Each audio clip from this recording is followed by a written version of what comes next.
ನಿಪ್ಪಾಣಿ ತಾಲೂಕಿನ ಯರ್ನಾಳ ಗ್ರಾಮ ಪಂಚಾಯಿತಿ ಉದ್ಘಾಟನಾ ಸಮಾರಂಭವನ್ನು ಚಿಕ್ಕೋಡಿ ಲೋಕಸಭಾ ಸಂಸದರಾದಂತಹ ಪ್ರಿಯಾಂಕಾ ಜಾರಕಿಹೊಳಿ ಅವರು ಉದ್ಘಾಟನೆಯನ್ನು ಮಾಡಿದ್ದು, ಯರ್ನಾಳ ಗ್ರಾಮದಲ್ಲಿ ಮಹಾತ್ಮ ಗಾಂಧಿ ಗ್ರಾಮೀಣ ಉದ್ಯೋಗ ಖಾತರಿ ಯೋಜನೆಯಡಿ ನಿರ್ಮಾಣಗೊಂಡಂತಹ ನೂತನ ಗ್ರಾಮ ಪಂಚಾಯಿತಿ ಕಚೇರಿ ಹಾಗೂ ಶ್ರೀ ರಾಜೀವ್ ಗಾಂಧಿ ಸೇವಾ ಕೇಂದ್ರವನ್ನು ಉದ್ಘಾಟಿಸಿದ ನಂತರ ಜರುಗಿದ ಸಾರ್ವಜನಿಕ ಕಾರ್ಯಕ್ರಮದಲ್ಲಿ ಭಾಗಿಯಾಗಿ ಮಾತನಾಡಿದ್ದಾರೆ.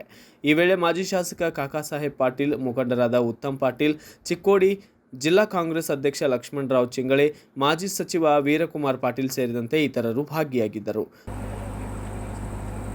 ಅಧ್ಯಕ್ಷರ ಸ್ಥಾನಕ್ಕೆ ಉತ್ತಮ್ ಪಾಟೀಲ್ ಅವರು ಹೇಳಿದಾಗೆ ಅವರನ್ನ ವಿಶ್ವಾಸಕ್ಕೆ ತಗೊಂಡಿಲ್ಲ ಅಂತ ನಾನು ಕೇಳ್ಪಟ್ಟೆ.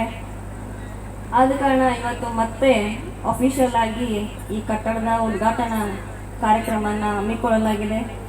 ಇವತ್ತು ಯಶಸ್ವಿಯಾಗಿ ಜರುಗಿದೆ. ಮುಂದಿನ ದಿನಮಾನಗಳಲ್ಲಿ ಕೂಡ ನಿಪ್ಪಾಣಿ ಕ್ಷೇತ್ರದ ನಮ್ಮ ಸರ್ಕಾರ ವತಿಯಿಂದ, ಕಾಂಗ್ರೆಸ್ ಪಕ್ಷದ ವತಿಯಿಂದ ತಮ್ಮ ಏನಾದರೂ ಕೆಲಸಗಳಿದ್ರೆ, ಯಾವುದೋ ಪೆಂಡಿಂಗ್ ಕಾರ್ಯಗಳಿದ್ರೆ ನಾವು ನಿಮ್ಮ ಜೊತೆಯಾಗಿ ಇರ್ತೀವಿ ಅಂತ ನಾನು ಈ ವೇದಿಕೆ ಮುಖಾಂತರ ಹೇಳಲಿಕ್ಕೆ ಬಯಸ್ತೇನೆ. ಸಾಕಷ್ಟು ಮನವಿ ಪತ್ರಗಳು ಈಗಾಗಲೇ ಬರ್ತಾ ಇದ್ದಾವೆ. ಸರ್ ಅವರು ಕೂಡ ಎಲ್ಲರೂ ತಮ್ಮ ಊರುಗಳಲ್ಲಾಯಿತು, ಕ್ಷೇತ್ರಗಳಲ್ಲಾಯಿತು ಸಾಕಷ್ಟು ಪೆಂಡಿಂಗ್ ಕಾರ್ಯಗಳನ್ನು ನಾವು ಖಂಡಿತವಾಗಿ ಮಾಡ್ತೀವಿ. ನಿಮ್ಮ ಪರವಾಗಿ ಕೂಡ ಹಾಗೂ लक्ष्मी कांबळे जी एक महिला अध्यक्ष होने के कारण, मैं भी एक महिला सांसद होने के कारण मैं आपके साथ रहूँगी, मैं बोलना चाहूँगी. जैसे कि सुरेश ने बोला था, मैंने लोकसभा में मैंने पहले भाषण में डॉक्टर बाबा साहब अम्बेडकर जी का नाम लेकर ही मेरा पहला भाषण शुरू किया था. तो सभी जो स्थानमान है, जो भी हो, एमएलए का हो, मिनिस्टर का हो, अध्यक्ष का हो, ग्राम पंचायत जो भी ग्राउंड लेवल तक है, वो सभी एक समान होते हैं. तो उनका आदर करना जो संविधान में लिखा है, तो हमें जो एक ही पक्ष है वो सिर्फ कांग्रेस पक्ष करता है. तो इसलिए आने वाले दिनों में जो भी साथ आपको चाहिए वो हम कांग्रेस जो राज्य सरकार है वो हम पूरा करने के लिए कोशिश करेंगे.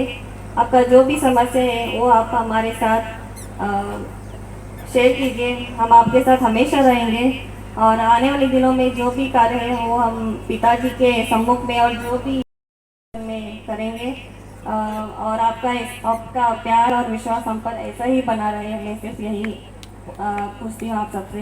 फिर से मैं आप सबका धन्यवाद.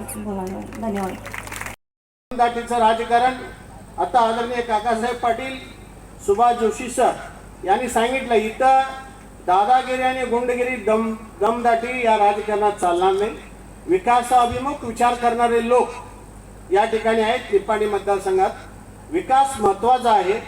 मग तो विकास सर्वांगीण असेल, वैयक्तिक त्या गावचा असेल, जिल्हा पंचायत मतदारसंघाचा असेल किंवा ग्रामपंचायतीचा असेल, विकासाभिमुख आपण विचार करणारी मंडळी आहोत.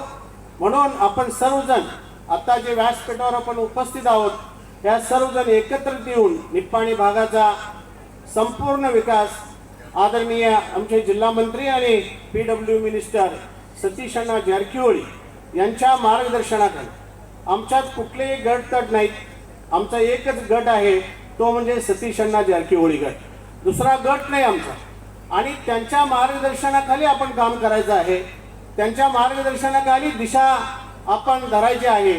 कारण सतीश अण्णा संपूर्ण आयुष्य कर्नाटकातल्या कानाकोपऱ्यामध्ये, मग ते चामराजनगर असेल किंवा गुलबर्गा असेल किंवा कोडगू जिल्हा असेल किंवा बಳ್ಳಾರಿ असेल, कर्नाटकाच्या कानाकोपऱ्यामध्ये सतीश अण्णांचा बुद्ध बसव आंबेडकर आणि शाहू फुले आंबेडकरांचा विचार प्रत्येक घराघरात पोहोचवण्याचं काम हे सतीश अण्णा करतायत. कुठल्याही फंडातून काम करत नाहीत.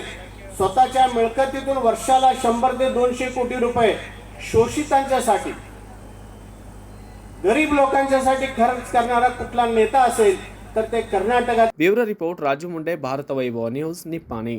Thanks for watching. Read, discuss, and debate with editor Dr. Yan Prashant Rao. Wanted reporters in print, digital, and visual media for Bharat Vaibhav Daily Newspaper, BV News 5 Channel, and BV Fast Web News from all the talukas of Karnataka, Goa, and Maharashtra. If interested, send your resume to 9019229369.